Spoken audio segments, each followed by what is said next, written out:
نحمده ونستعينه ونستغفره ونتوب إليه ونعوذ بالله من شرور أنفسنا ومن سيئات أعمالنا من يهد الله فلا مضل له ومن يضلل فلا هادي له وأشهد أن لا إله إلا الله وحده لا شريك له وأشهد أن محمدا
wanadamu mkusanyiko wa viwili na mwili na roho, na kila kimoja katika hizi viwili kimekusudiwa kupata faida kutokana na ibada ya somo. Upande wa ruh, kama Mwenyezi Mungu alivyoambia, kutiba alaykumus siyamu kama kutiba ala alladhina min qablikum la'allakum tattaqun, umefaradhiwa ibada ya saum kama sura ambao waliofaradhiwa waliotangulia nyinyi. Yani ibada ya saum haikuanza na umma wa Muhammad sallallahu alaihi wasallam, kabla yetu sisi umma uliotangulia ulifaradhiwa kufunga pia, pengine kwa sampuli tofauti katiti na tufunga sisi, lakini ibada ya saum ilikuwa ipo hata katika dini ambazo si katika dini za kutoka mbinguni, yani si Uyahudi si Unasara, dini nyingine za kubuniwa na watu pia wana kifungu cha saum katika dini zao, na lengo lake kubwa kwa upande hono, la'allakum tattaqun, kwa hakika mkifunga itawasaidia kumcha Mwenyezi Mungu Subhanahu wa Ta'ala, yani kwa maana mengine itawakaribisha zaidi nyinyi kwa Mola wenu. Huu ni upande wa roho. Lakini je, kiwiliwili nacho kupata faida gani katika kufunga? Lazima nacho kia hupata faida, na kuna neno maarufu, ingawa si hadithi ya Mtume sallallahu, lakini neno la kweli na maana yake ni sahihi, inenayo sumu tasihu. Si hadithi ya Mtume, haikuthubutu kwamba Mtume anena hiyo, lakini maana hili neno ni maana sawa sawa, na aliolinena bila shaka lina neno la busara sana, na labda alikuwa ametaamali mno mpaka kaamua kunena hilo, sumu tasihu, fungani mutapata siha. Sasa watu ushangaa, siha ni kula, kiwewe huli, siha hiyo itatoka wapi? Lakini Mwenyezi Mungu Subhanahu wa Ta'ala aliotuumba toka nyakati hizo za mwanzo, wanadamu wa kwanza alipoumbwa, alikuwa ametuumba kwa namna ambayo tunahitaji kufunga ili ziwiliwili zetu ziwe sawa. Ingawa karni na karni zimepita, wanadamu walikuwa hawayalizumbua fumbo hili, yani itakuwa hii mtu akifunga awe atapata siha, atakuwa na afya bora zaidi. Lakini ulimwengu ulishangaa sana mwaka 2016 wakati msomi mmoja wa Kijapani akiamkuliwa Profesa Yoshinori Asomi alipotunukiwa tunu ya Nobel. Kuna Nobel Prize ambao hutunukiwa watu waliofanya utafiti ama waliozumbua jambo ambalo wanadamu walikuwa hawalihisi na jambo lenyewe likawafaidisha wanadamu katika nyanja mbalimbali. Ziko zawadi hizo zimewekwa makusudi kutunukiwa watu waliofanya mambo ambayo ni extraordinary, mambo yasiokuwa ya kawaida.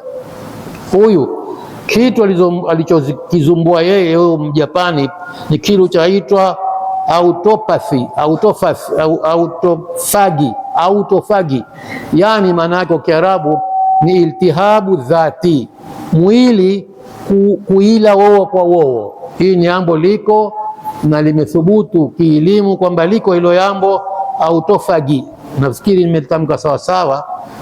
Yani mwili huwa ukiila wowo kwa wowo.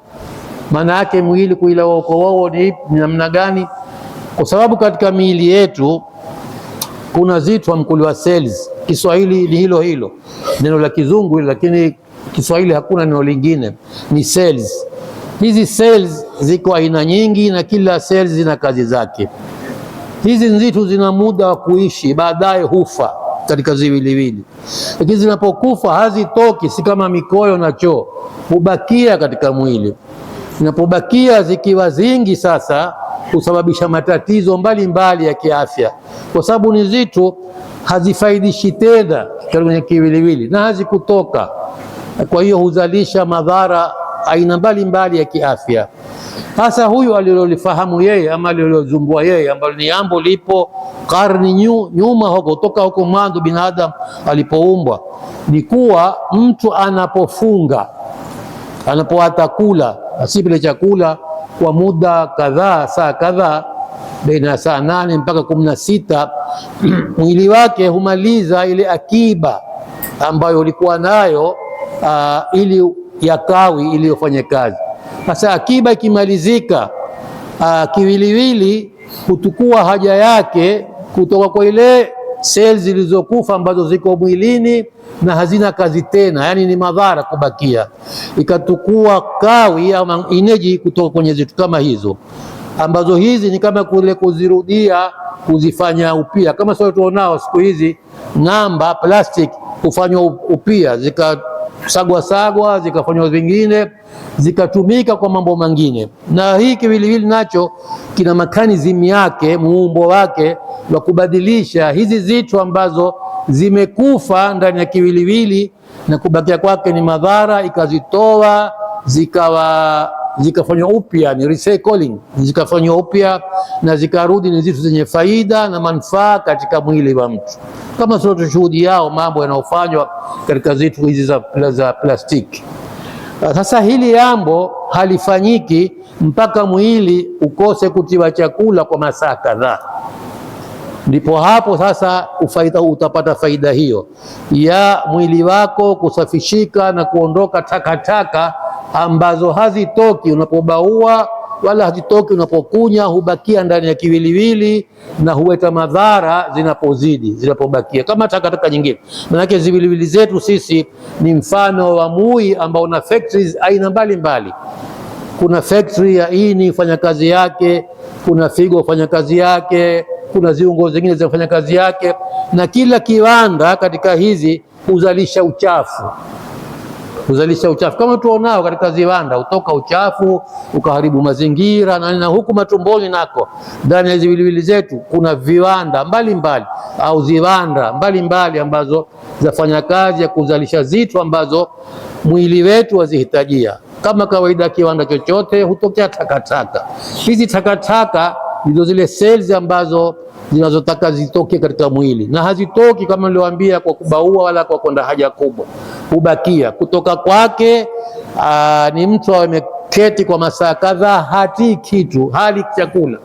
Katika muda hono mwili wenyewe utarudi utukue ile akiba takataka, itumie upya, ziwe ni kitu chenye faida. Lakini hili halifanyiki ila kwa taratibu maalum, ila kupita saa kadhaa, kwa uchache kuwe kuna saa 8 baina mara ya mwisho uliokula mpaka kula mara nyingine, ambalo hilo kwetu sisi halipatikani, hususan katika Ramadhani, hususan katika. Kwa hiyo kwa hii mazoea yetu ya kuakia mara kwa mara, hatupati faida ya kiafya tunapofunga.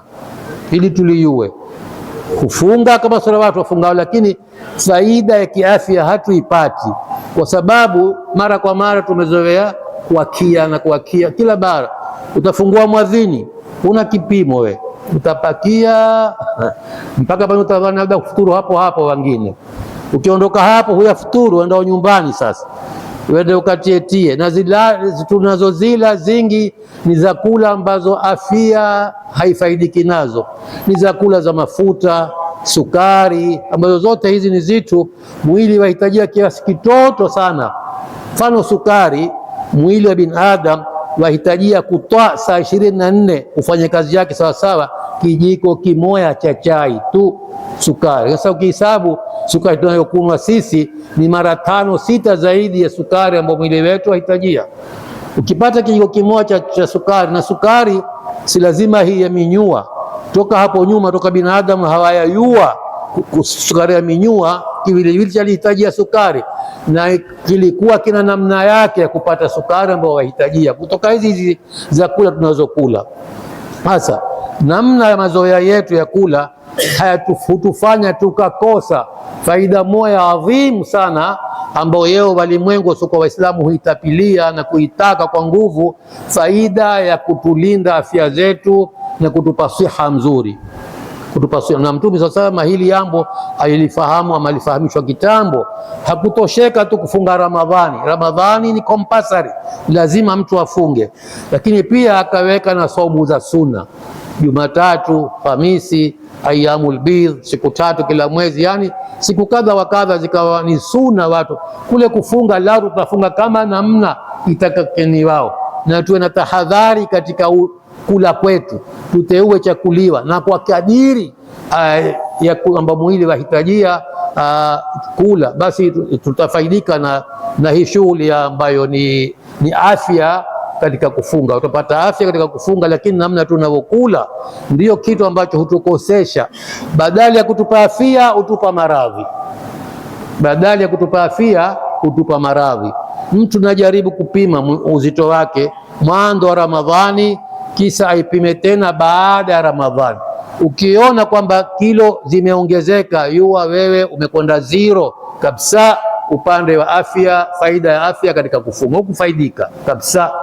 Kiwa umeona umekwenda umeongeza hata kama nusu kilo, na wengine ongeza kilo 5 baada ya mwezi mmoja ukimalizika, sasa uyue kwamba wewe hukufaidika kiafya. Ndio umefunga, umetekeleza amri ya Mwenyezi Mungu Subhanahu wa Ta'ala, ruhiyan umefaidika, lakini kwa afya hukufaidika.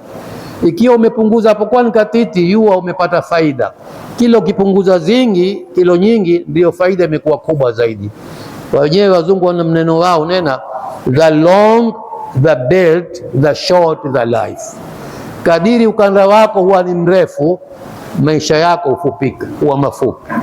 Yani umri wako ule ulikuwa weza kuishi, hutosikilia. Hata kama hutokufa, utadhalilika sana, udhalilishe na watu kwa maradhi kila sampuli. Kwa hiyo ni muhimu sana tuzingatie hili. Vyakula tuteue, vyakula za sukari, mafuta, kiwa ni hamumu dara tu kiasi, lakini usisahau kwamba mwili una haja kiasi fulani ya vitu kama hizo, ukapakia mpaka ukawa taabani, ili tufaidike. Kwa ufupi, nasaha ya kumalizia ni kuwa kuna al-i'tidalu fil iftar wa adabu tuhma. Tule kwa kiasi, kwa kadiri tu, na tusipitishe kiasi katika kula mpaka mtu kazimbizwa. Pia ni katika nasaha na ni mafundisho ya Mtume, sababu ni sunna yake, mtu akianza kufungua saum albadu bitamar walma iqtida bisunna, mtu aanze kufungua somu yake ikiwezekana kwa tende na kwa mai, kufuata sunna ya Mtume sallallahu alaihi wasallam. Tende ina madini mengi ambayo mwili wa mtu wahitajia na ni haraka kuingia katika damu. Unapokula tende ni haraka kuliko kila kitu kingine. Kadhalika adamu ikthar min almuqliyati wasukariyat, kutokithirisha za kula za kukangwa kangwa kwa mafuta na zenye sukari. Watu hawatibiki ila kwa kaimati za shira, mafuta yako hapo kikamua toka mafuta, sukari iko ndani. Zote hizi nzito ambazo hutufanya tukapoteza manufaa ya saumu yaliyokusudiwa tu yapate kupitia ibada hii ya saumu. Kadhalika shurb kimia kafia min alma baina aliftari wasahur, tufanye bidii tume mai ya kutosha baina kipindi cha kufungua mwadhini mpaka kipindi cha kula daku. Kuna saa 10 hapo, masaa 10 yako, saa 1 magharibi mpaka saa 11 alfajiri, is 10 hours. Katika saa 10 mtu ana nafasi ya kunywa mai ya kumtosha. Al-aqali, mwili wa mtu mzima wahitajia mai gilasi 8, ndipo kiwiliwili chake kiweze kufanya kazi kisawasawa. Kwa kutwa unwe mai gilasi sawa. Kama ni malanti tatizo, utainua zitamalizika, lakini sasa lazima uwawanye kwamba 2 matha gilasi 2, si sharubeti, mai ya kawaida yale mai haya mfelejini ametupa mai 2 magharibi kifungua saum, 2 ukitoka kuswaliisha, zimekuwa 4 hizo, 2 kabla ya kulala 6 na 2 alfajiri 8. Umeweza kutimiza kiwango ambacho mwili wako wataka wahitajia katika mai. Kwa hiyo mai ni muhimu sana. Ziungo zetu zote zahitajia mai, kama walivyotuambia wajaalna min almai kulla shay'in hai, kutokana na mai kila chenye uhai chahitajia mai. Bila mai hakuna uhai. Kwa hiyo lingine ni hilo kwamba uhakikishe kwa ukiwa umefunga umekunwa kiasi ambacho mwili wako wahitajia cha mai, kwa uchache gilasi 8 umezinwa katika usiku, mnawezekana kama niliwaambia. Na lingine la kumalizia ni adamu ihmali sahur fafihi albaraka wa quwa, kutopuuza jambo la kula daku. Na daku ndio tunena kila likiakhirika ni bora, na kwa mwezi huu Ramadhani mtu aweza kula mpaka saa 11 na dakika 10. Kama umetia akilini, mwadhini wa kwanza, siku hizi misikiti mingi wadhini 11 kasiri 10. Mwadhini wa kwanza huwezi kuswali asubuhi, bado ni usiku, ukiswali haitokuwa ni faradhi ya asubuhi. Mwadhini wa pili wengine ni saa 11 na robo, wengine 11 na 20. Sasa wewe toka kwenye shaka 11 na dakika 10 ndio full stop, maliza hapo. Ukila daku ukiakhirisha, utaweza kuamka na wewe una farumu mzuri ya kukufanya uweze kupitisha siku yako bila ya shingo upande, bila kukasirika, bila lolote. Hilo ni muhimu. Jambo la kwanza ni sunna, pia ni dharura kwetu sisi tuweze kula daku kwa ajili ya kuweza kutekeleza majukumu yetu. Na lingine la kumalizia, miskul khitam, ni almashul khafif baada aliftar. Izoweze badali kisha kufuturu kuitwa kwenye kochi na remote ile, siketi kochini wala sasa kunyosha katiti, ngoja kuadhiniwe katiti nikampate kungu liweke wakati wake. Almashul khafif ni kwenda mwendo tu wa kawaida, sikimbie, nenda tu mwendo wa kawaida, robo saa, dakika 20. Ukimaliza kufuturu usiketi wala usilale, usiketi, nenda tembea, yani kwa maguu, muda ambao baina robo saa. Mfano watu waketio Kashmiri wakia kuswali tarawehe muini watakuwa mzee kupata mwendo baada ya kufuturu, kwa watatoka waketio wioni kule mwiso ni yao hupata. Lakini hawa wakatikati ya mui hawa ndio lazima waizoweze kutembea baada ya kufuturu, ayapokuwa ni robo saa, upige hatua wende kisha urudi, utakuwa umeze. Yani hiyo ina manufaa kusahilisha digestion system yako kufanya kazi kwa uzuri. Aqulu hadha wa astaghfirullah alazim li wa lakum wastaghfiruhu innahu alghafurur rahim wa huwa albarul karim.